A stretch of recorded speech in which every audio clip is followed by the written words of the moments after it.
ভাই আমি না দোষী ভাই, আমি অনেকটা দোষী, এই সমাজের কাছে আমি দোষী।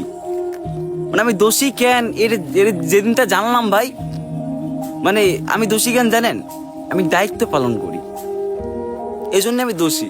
আর যারা দায়িত্ব পালন করে না তারা কিন্তু দোষী না, তারা লম্বা লম্বা জ্ঞান দেয়, আবার তারাই বলে যে আমি নাকি দোষী, আমার আমার দায়িত্ব আছে আমি যেটা পালন করি, আবার আমিই দোষী।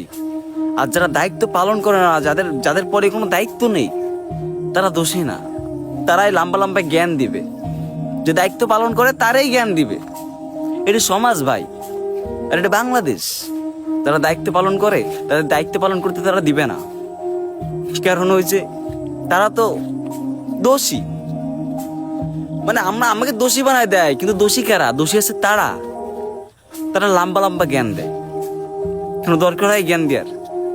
মানে কেউ কেউ ভালো চায় না এই সমাজটা, না ভাই, কেউ কেউ ভালো চায় না, লম্বা লম্বা জ্ঞান দেবে, আবার আমাদেরকেই দোষী বলবে। আবার কিন্তু আমরাই কিন্তু দায়িত্ববান।